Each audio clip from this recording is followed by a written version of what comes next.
ನಮಸ್ತೆ. ಈ ಪ್ರೌಢಾವಸ್ಥೆಗೆ ಬಂದಿರುವಂತ ಮಕ್ಕಳ ಜೊತೆ ತಂದೆ ತಾಯಿಗಳು ಮಾತಾಡೋದು ಈಗಿನ ಕಾಲದಲ್ಲಿ ಒಂದು ಸಂಕಷ್ಟ ಆಗ್ಬಿಟ್ಟಿದೆ ಅಲ್ವಾ. ಈ ಟೀನೇಜರ್ಸ್ ಅಂತ ಏನ್ ಹೇಳ್ತೀವಿ, ಅವ್ರ ಜೊತೆ ಒಂದು ಪ್ಲೆಸೆಂಟ್ ಆಗಿ ಒಂದು ಕಾನ್ವರ್ಸೇಷನ್ ಮಾಡೋದು ಒಂದು ಚಾಲೆಂಜಿಂಗ್ ಆಗ್ಬಿಟ್ಟಿದೆ ಪೇರೆಂಟ್ಸ್ಗೆ. ನನ್ನ ಹತ್ರ ಬರುವಂತ ಪೇರೆಂಟ್ಸ್ ತುಂಬಾ ಜನ ಯಾರಿಗೆ ಟೀನೇಜರ್ಸ್ ಇರ್ತಾರೋ ಅವ್ರು ಕೇಳೋ ಕ್ವೆಶನ್ ಒಂದೇ, ನನ್ನ ಮಕ್ಕಳ ಜೊತೆ ನನ್ನ ಕಾನ್ವರ್ಸೇಷನ್ ಹೇಗ್ ಮಾಡ್ಬೇಕು, ನಾನು ಏನೇ ಮಾತಾಡಿದ್ರು ಅದನ್ನ ನೆಗೆಟಿವ್ ಆಗಿ ತಗೊಳ್ತಾರೆ ಅವರು. ನಾನು ಎಷ್ಟು ಒಳ್ಳೆ ಇಂಟೆನ್ಷನ್ ಇಟ್ಕೊಂಡು ಅವ್ರನ್ನ ಕರೆಕ್ಟ್ ಮಾಡೋದಕ್ಕೆ ಗೈಡ್ ಮಾಡೋದಕ್ಕೆ ಟ್ರೈ ಮಾಡ್ತೀನಿ, ಬಟ್ ಅವ್ರು ಅನ್ಕೊಳ್ತಾರೆ ನಾನು ಅವ್ರನ್ನ ಬೈತಾ ಇದೀನಿ, ಕ್ರಿಟಿಸೈಸ್ ಮಾಡ್ತಾ ಇದೀನಿ ಅಂತ. ಹೇಗೆ ಇದನ್ನ ಸರಿ ಮಾಡ್ಕೊಳ್ಳೋದು, ಹೇಗೆ ಈ ಕಾನ್ವರ್ಸೇಷನ್ಸ್ ನ ಒಂದು ಪ್ಲೆಸೆಂಟ್ ಆಗಿ ಮಾಡ್ಕೋಬಹುದು ಹೇಳ್ಕೊಡಿ ಅಂತ ಕೇಳೋಗ್ತಾರೆ. ಸೊ ನಾನ್ ಏನ್ ಹೇಳ್ತೀನಿ ಅಂತಂದ್ರೆ, ಮಕ್ಕಳು ನೀವ್ ಏನ್ ಹೇಳ್ತಾ ಇದ್ದೀರಾ ಮಕ್ಕಳಿಗೆ ಅನ್ನೋದ್ರಲ್ಲಿ ಅವ್ರಿಗೆ ಸಮಸ್ಯೆ ಇಲ್ಲ. They don't disagree with what you are saying. But ಅವ್ರಿಗೇನು ಸಮಸ್ಯೆ ಆಗಿದೆ ಅಂತಂದ್ರೆ, ನೀವು ಹೇಗೆ ಹೇಳ್ತಾ ಇದ್ದೀರಾ, ಹೇಗೆ ಕಮ್ಯುನಿಕೇಟ್ ಮಾಡ್ತಿದ್ದೀರಾ, ನಿಮ್ಮ ಬಾಡಿ ಲ್ಯಾಂಗ್ವೇಜ್ ಹೇಗಿದೆ, ನೀವು ಯೂಸ್ ಮಾಡ್ತಿರುವಂತ ಪದಗಳು ಹೇಗಿದೆ, ನಿಮ್ಮ ವಾಯ್ಸು ಪಿಚ್ಚು ಹೇಗಿದೆ ಅನ್ನೋದ್ರ ಕಡೆ ಅವರ ಗಮನ ಇರತ್ತೆ. ಅಲ್ಲಿ ಅವ್ರಿಗೆ ಸಮಸ್ಯೆ ಆಗುತ್ತೆ. ಇದನ್ನ ನೀವು ಗಮನದಲ್ಲಿ ಇಟ್ಕೊಳ್ಳಿ. ಜೊತೆಗೆ ನೀವ್ ಏನ್ ಹೇಳ್ತೀರಾ ಅನ್ನೋದನ್ನ ಅವ್ರು ಹೇಗೆ ಇಂಟರ್ಪ್ರಿಟ್ ಮಾಡ್ತಾರೆ ಅನ್ನೋದ್ರ ಕಡೆ ನಿಮ್ಗೆ ಗಮನ ಇರಲಿ. ನೀವೇನ್ ಹೇಳ್ತೀರೋ ಹಂಗೆ ಅವ್ರು ಅದನ್ನ ಗ್ರಹಿಸಲ್ಲ, ಅವರು ತಮ್ಮದೇ ಆದ ಒಂದು ಭಾಷೆಯಲ್ಲಿ ಅದನ್ನ ಇಂಟರ್ಪ್ರಿಟ್ ಮಾಡ್ಕೊಳ್ತಾ ಇರ್ತಾರೆ. ಸೊ ಆ ಇಂಟರ್ಪ್ರಿಟೇಷನ್ ಹೇಗಿರುತ್ತೆ, ಸೊ ಅದ್ರ ಪ್ರಕಾರ ನೀವು ಅವರಿಗೆ ಕಮ್ಯುನಿಕೇಟ್ ಮಾಡಬೇಕು ಅನ್ನೋದು ನಿಮ್ಮ ಗಮನದಲ್ಲಿ ಇಟ್ಕೊಳ್ಳಿ. ಸೊ ಈ ಒಂದು ವಾದ ವಿವಾದ ಅಥವಾ ಒಂದು ಆರ್ಗ್ಯುಮೆಂಟ್ಸ್ ಇರುವಂತಹ ಒಂದು ಕಾನ್ವರ್ಸೇಷನ್ ಅನ್ನ ಹೇಗೆ ಪಾಸಿಟಿವ್ ಆಗಿ ಪ್ಲೆಸೆಂಟ್ ಆಗಿ ಮಾಡ್ಕೋಬಹುದು ಅನ್ನೋದ್ರ ಬಗ್ಗೆ ಇವತ್ತು ನಾನು ನಿಮ್ಗೆ ತಿಳಿಸ್ಕೊಡ್ತೀನಿ. ಮೊದಲನೇದು ಏನ್ ಮಾಡ್ಬೇಕು ಅಂತಂದ್ರೆ, ಇವಾಗ ನಿಮ್ಮ ಮಗು ಏನೋ ಒಂದು ತಪ್ಪು ಮಾಡಿದೆ, ಏನೋ ಒಂದು ಮಿಸ್ಟೇಕ್ ಮಾಡಿದೆ, ಅದನ್ನ ಇವಾಗ ನೀವು ತಿದ್ದಬೇಕು. ಹೇಗೆ ಮಾತುಕತೆ ಪ್ರಾರಂಭ ಮಾಡ್ತೀರಾ? ಸಾಮಾನ್ಯವಾಗಿ ಹೇಗ್ ಮಾಡ್ತೀವಿ ಅಂತಂದ್ರೆ, ನೀ ಏನ್ ಮಾಡಿದ್ಯಾ ಅಂತ ನನಗೆ ಗೊತ್ತು, ಹೀಗ್ ಮಾಡ್ಬೇಡ ಅಂತ ಹೇಳಿದ್ದೆ, ನೋಡ್ದ್ಯಾ ನೀನ್ ನನ್ ಮಾತು ಕೇಳಲ್ಲ, ನೀ ಸೀರಿಯಸ್ ಇಲ್ಲ, ಹೀಗೆ ಮಾಡುವಂಥದ್ದು. ಅವಾಗ ಏನಾಗ್ತಾರೆ ಮಕ್ಕಳು ಅಂತಂದ್ರೆ, ದೇ ಬಿಕಮ್ ವೆರಿ ಡಿಫೆನ್ಸಿವ್. ನನ್ನ ಅಟ್ಯಾಕ್ ಮಾಡ್ತಾ ಇದಾರೆ ಅಂತ ಹೇಳಿ ಅವರು ಏನ್ ಮಾಡ್ತಾರೆ, ಡಿಫೆನ್ಸಿವ್ ಆಗ್ಬಿಟ್ಟು ಓವರ್ ರಿಯಾಕ್ಟ್ ಮಾಡ್ತಾರೆ. ತಮ್ಮದೇ ಆದ ಒಂದು ಎಕ್ಸ್ಪ್ಲನೇಷನ್ ಕೊಡ್ತಾರೆ, ಅದನ್ನ ನೀವು ಒಪ್ಕೊಳ್ಳಲ್ಲ. ಅಲ್ಲಿ ಏನಾಗ್ಬಿಡುತ್ತೆ, ನೀವು ಅವ್ರನ್ನ ಕ್ರಿಟಿಸೈಸ್ ಮಾಡ್ತೀರಾ, ಬೈತೀರಾ. ಇದರಿಂದ ಏನಾಗುತ್ತೆ ಮಕ್ಕಳಿಗೆ, ಇವ್ರು ನನ್ನ ಕ್ರಿಟಿಸೈಸ್ ಮಾಡ್ತಾ ಇದಾರೆ, ಇವ್ರನ್ನ ನನ್ನ ಕಂಟ್ರೋಲ್ ಮಾಡೋದಕ್ಕೆ ಟ್ರೈ ಮಾಡ್ತಿದ್ದಾರೆ ಅಂತ ಹೇಳಿ ಅವರು ಒಂದು ಆರ್ಗ್ಯುಮೆಂಟ್ ಸ್ಟಾರ್ಟ್ ಮಾಡ್ತಾರೆ. ಅಲ್ಲಿ ಜಗಳಗಳಾಗೋದುಂಟು. ಸೊ ಈ ಒಂದು ಕಾರಣಕ್ಕೆ ಅವರು ತಪ್ಪು ಮಾಡಿದಾಗ ಅವರು ಆ ಒಂದು ಎಕ್ಸ್ಪ್ಲನೇಷನ್ ಕೊಡುವಾಗ ನೀವು ಏನ್ ಮಾಡ್ಬೇಕು ಅಂತಂದ್ರೆ, ಏನಾಯ್ತು, ನಿನಗೆ ಏನ್ ಅನ್ನಿಸ್ತು ಹೇಳು, ನಾನು ಕೇಳಿಸ್ಕೊಳ್ತೀನಿ ಅಂತ ಹೇಳಿ ಸುಮ್ಮನಾಗ್ಬಿಡಿ. ಅವಾಗ ಅವರೇ ಬಂದು ನಿಮ್ಗೆ ಹೇಳ್ತಾರೆ ಏನಾಯ್ತು ಅಂತ. ಅಲ್ಲಿ ಸುಳ್ಳು ಹೇಳ್ತಾ ಇದ್ದಾರೆ ಅಂತ ಒಂದು ಪಕ್ಷ ನಿಮ್ಗೆ ಗೊತ್ತಾದ್ರೂ ಸುಮ್ಮನೆ ಕೇಳಿಸ್ಕೊಳ್ಳಿ. ಕ್ರಮೇಣ ಗ್ರಾಜುಲಿ ಅವ್ರನ್ನ ತಿದ್ದಿ, ನೀ ಸುಳ್ಳು ಹೇಳಿದ್ ನಂಗೆ ಗೊತ್ತಾಯ್ತು ಅಂತ ಅವ್ರಿಗೆ ಹೇಳಿ ಹೊರತು ತಕ್ಷಣ ಅದನ್ನ ತಿದ್ದಕ್ ಹೋಗ್ಬೇಡಿ. ಹೀಗೆ ಮಾಡಿದಾಗ ಮಕ್ಕಳಿಗೆ ಓಕೆ, ತಂದೆ ತಾಯಿಗಳು ನನಗೆ ಬೆಲೆ ಕೊಡ್ತಾರೆ, ನಾನು ಏನ್ ಹೇಳ್ತೀನಿ ಅನ್ನೋದಕ್ಕೆ ಅವರು ವೇಟ್ ಮಾಡ್ತಾರೆ, ನನ್ನ ಒಂದು ಅಭಿಪ್ರಾಯ ಏನಿದೆ ಅದನ್ನ ಕೇಳಿಸ್ಕೊಳಕ್ ಅವ್ರು ರೆಡಿ ಇದ್ದಾರೆ ಅಂತ ಹೇಳಿ ಅವರು ನಿಮ್ಗೆ ನಿಜ ಹೇಳೋದಕ್ಕೆ ಆದಷ್ಟು ಟ್ರೈ ಮಾಡ್ತಾರೆ. ಸೊ ಎರಡನೇದು ಏನಪ್ಪಾ ಅಂತಂದ್ರೆ, ಟೈಮಿಂಗು.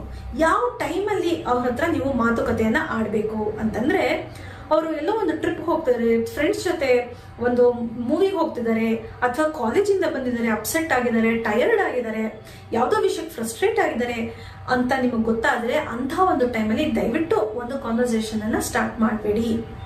ಅಂತ ಇನ್ನೇನ್ ಮನೆಯಿಂದ ಹೊರಡ್ತಾ ಇದ್ದಾರೆ ಇಂಥ ಟೈಮಲ್ಲೂ ಮಾಡಬೇಡಿ. ಯಾವಾಗ ಅವರು ಕಾಮಾಗಿರ್ತಾರೆ, ಒಂದು ರೆಸ್ಟ್ ತಗೊಂಡಿರ್ತಾರೆ, ಅಂತ ಟೈಮಲ್ಲಿ ಅವ್ರ ಹತ್ರ ನೀವು ಮಾತಾಡಿ. ಅಕಸ್ಮಾತ್ ಆಗಿ ನೀವೇನಾದ್ರು ತಪ್ಪು ಮಾಡ್ಬಿಟ್ರೆ, ಯಾವಾಗ ಅವ್ರು ಒಂದು ಒಳ್ಳೆ ಮೂಡಲ್ಲಿ ಇರ್ಲಿಲ್ಲ ಅಂದಾಗ ನೀವು ಮಾತಾಡ್ಬಿಟ್ರೆ, ಅಲ್ಲಿ ಒಂದು ಆರ್ಗ್ಯುಮೆಂಟ್ ಆದ್ರೆ ತಕ್ಷಣ ಸ್ಟಾಪ್ ಮಾಡ್ಬಿಡಿ. ಲೆಟ್ಸ್ ಟಾಕ್ ಲೇಟರ್ ಅಂತ ಹೇಳ್ಬಿಟ್ಟು ಸುಮ್ಮನಾಗ್ಬಿಡಿ. ನೀವು ಕಾಮಾಗಿರ್ಬೇಕು, ಅವರು ಕಾಮಾಗಿರ್ಬೇಕು, ಇಬ್ರು ಒಂದು ಪೀಸ್ಫುಲ್ ಮೈಂಡ್ ಸೆಟ್ ಅಲ್ಲಿ ಇದ್ದಾಗ ಮಾತ್ರ ಮಾತಾಡ್ಬೇಕು ಅನ್ನೋದನ್ನ ಅರ್ಥ ಮಾಡ್ಕೊಳ್ಳಿ. ಇನ್ನು ಮೂರನೇದೇನಪ್ಪಾ ಅಂತಂದ್ರೆ, ಮೇಕ್ ಯುವರ್ ಮೆಸೇಜಸ್ ಶಾರ್ಟ್. ನಾವ್ ಏನ್ ತಪ್ಪು ಮಾಡ್ತೀವಿ ಅಂತಂದ್ರೆ, ನಮ್ಮ ಇಂಟೆನ್ಷನ್ಸ್ ಚೆನ್ನಾಗಿರುತ್ತೆ, ಆದ್ರೆ ನಾವು ಹೇಳೋದಿದೆಯಲ್ಲ ಅದನ್ನ ತುಂಬಾ ಹೇಳ್ಬಿಡ್ತೀವಿ, ಒಂದ್ಸತಿ ತುಂಬಾ ರಿಪೀಟ್ ಮಾಡ್ತಾ ಇರ್ತೀವಿ. ಇದರಿಂದ ಏನಾಗುತ್ತೆ, ಮಕ್ಕಳಿಗೆ ಇರಿಟೇಷನ್ ಆಗುತ್ತೆ. ಯಾಕಂದ್ರೆ ಎಸ್ಪೆಷಲಿ ಈಗಿನ ಕಾಲದಲ್ಲಿ ಏನಾಗಿದೆ, ರೀಲ್ಸ್ ನೋಡಿ, ಪೋಸ್ಟ್ಗಳು ನೋಡಿ, ಶಾರ್ಟ್ಸ್ಗಳು ನೋಡಿ ಮಕ್ಕಳು ಅವರ ಅಟೆನ್ಷನ್ ಸ್ಪ್ಯಾನ್ ಗಳನ್ನೇ ಕಡಿಮೆ ಮಾಡ್ಕೊಂಡ್ಬಿಟ್ಟಿದ್ದಾರೆ. ಟೀಚರ್ಸ್ ಸ್ಕೂಲಲ್ಲಿ ಜಾಸ್ತಿ ಹೇಳ್ಕೊಟ್ರು ಮಕ್ಕಳಿಗೆ ಇದೇ ಸಮಸ್ಯೆ ಆಗ್ತಾ ಇರುವಂತದ್ದು. ಸೊ ಅವ್ರಿಗೆ ಏನೇ ಹೇಳಿದ್ರು ಶಾರ್ಟ್ ಆಗಿ ಕ್ರಿಸ್ಪ್ ಆಗಿ ಹೇಳಿ ಮುಗಿಸ್ಬಿಡ್ಬೇಕು. ಅವ್ರು ಅದನ್ನ ಚೆನ್ನಾಗಿ ಅರ್ಥ ಮಾಡ್ಕೊಳ್ತಾರೆ. ಇದನ್ನ ತಂದೆ ತಾಯಿಗಳು ಅರ್ಥ ಮಾಡ್ಕೋಬೇಕು. ನೀವೇನೇ ಅವ್ರಿಗೆ ಬುದ್ಧಿವಾದ ಹೇಳ್ತೀರಾ, ಗೈಡೆನ್ಸ್ ಕೊಡ್ತೀರಾ, ಅದನ್ನ ಆದಷ್ಟು ಶಾರ್ಟ್ ಆಗಿಡಿ. ಅವಾಗ ನಿಮ್ಮ ಡಿಗ್ನಿಟಿನೂ ಹೆಚ್ಚುತ್ತೆ, ನಿಮಗೆ ಅವರು ಬೆಲೆ ಕೊಡ್ತಾರೆ. ಇದನ್ನ ರಿಪೀಟ್ ಮಾಡಿದ್ರೆ ಏನಾಗುತ್ತೆ, ನಿಮ್ಮ ಮಾತಿನ ಮೇಲೆ ಅವರು ಬೆಲೆ ಕಳ್ಕೊಂಡ್ಬಿಡ್ತಾರೆ. So make it short.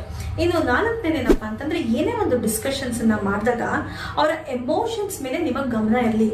Suppose ಅವ್ರು ನಿಮ್ಗೆ ಹೇಳ್ತಾರೆ, ಅಮ್ಮ ನನ್ ತುಂಬಾ ಬೇಜಾರಾಯ್ತು, ನಾನು ತುಂಬಾ ಎಕ್ಸೈಟ್ ಆಗ್ಬಿಟ್ಟಿದೀನಿ, ಈ ತರ ಏನಾದ್ರು ಹೇಳಿದಾಗ ಅದನ್ನ ಇಮಿಡಿಯೇಟ್ ಆಗಿ ರಿಜೆಕ್ಟ್ ಮಾಡ್ಬೇಡಿ ಅಥವಾ ಅದನ್ನ ಡಿನೈ ಮಾಡ್ಬೇಡಿ.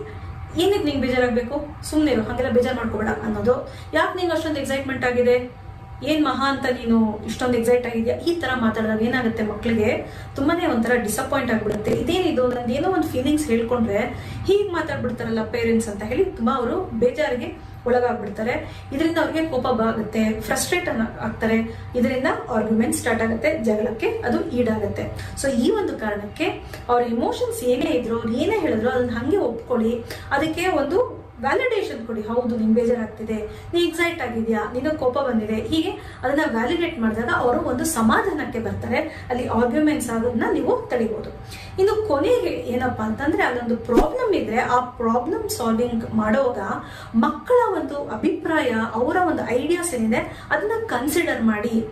ನಿನಗೆ ಏನ್ ಅನ್ಸುತ್ತೆ, ಇದು ಯಾವ ತರ ಇದಕ್ಕೆ ಅಪ್ರೋಚ್ ಮಾಡಿದೆ ಅಂತ, ಯಾವ ರೀತಿನಲ್ಲಿ ಈ ಪ್ರಾಬ್ಲಮ್ನ ನಾವು ರಿಸಾಲ್ವ್ ಮಾಡ್ಬೋದು, ನೀನ್ ಏನ್ ಅನ್ಸುತ್ತೆ ಹೇಳು ಅಂತ ಮಕ್ಕಳ ಅಭಿಪ್ರಾಯನ ಕೇಳಿ. ಆಗೇನ್ ಅನ್ಸುತ್ತೆ ಮಕ್ಕಳಿಗೆ, ಓಕೆ, ನನ್ನ ತಂದೆ ತಾಯಿಗಳು ನನ್ನ ಒಂದು ಅಭಿಪ್ರಾಯಕ್ಕೆ ಬೆಲೆ ಕೊಡ್ತಾ ಇದ್ದಾರೆ, ನನ್ನ ಒಂದು ಯೋಚನೆಗೆ ಅವರಲ್ಲಿ ಒಂದು ಗೌರವ ಇದೆ, ನನ್ನ ಐಡಿಯಾಸ್ನ ಅವರು ಕನ್ಸಿಡರ್ ಮಾಡ್ತಾರೆ ಅಂತ ಹೇಳಿ ಅವರು ನಿಮ್ಮ ಹತ್ರ ಎಲ್ಲ ಓಪನ್ ಆಗಿ ಹೇಳ್ಕೊಳಕ್ ಸ್ಟಾರ್ಟ್ ಮಾಡ್ತಾರೆ. ಅವ್ರಿಗೆ ನೀವು ಎನ್ಕರೇಜ್ ಮಾಡ್ದಂಗೆ ಆಗುತ್ತೆ. ಸೊ ಈ ತರ ಒಂದು ಕಾನ್ವರ್ಸೇಷನ್ಸ್ ಗಳನ್ನ ನೀವು ಈ ರೀತಿಯಲ್ಲಿ ಮಕ್ಕಳ ಜೊತೆ ಮಾಡಬೇಕು. ಆಗೇನಾಗುತ್ತೆ, ಮಕ್ಕಳಿಗೆ ನೀವು ಅವ್ರನ್ನ ಕಂಟ್ರೋಲ್ ಮಾಡ್ತಿದ್ದೀರಾ ಅಥವಾ ಕ್ರಿಟಿಸೈಸ್ ಮಾಡ್ತಿದ್ದೀರಾ ಅಂತ ಅನ್ಸೋದಿಲ್ಲ. ಯಾಕಂದ್ರೆ ಟೀನೇಜರ್ಸ್ಗೆ ಅವ್ರನ್ನ ಕಂಟ್ರೋಲ್ ಮಾಡೋದು, ಕ್ರಿಟಿಸೈಸ್ ಮಾಡೋದು ಇಷ್ಟ ಆಗಲ್ಲ. ಯಾಕಂದ್ರೆ ಅವ್ರದೇ ಆದ ಒಂದು ಸೆಲ್ಫ್ ಐಡೆಂಟಿಟಿನ ಬೆಳೆಸ್ಕೊಳ್ಳುವಂತ ಒಂದು ವಯಸ್ಸು.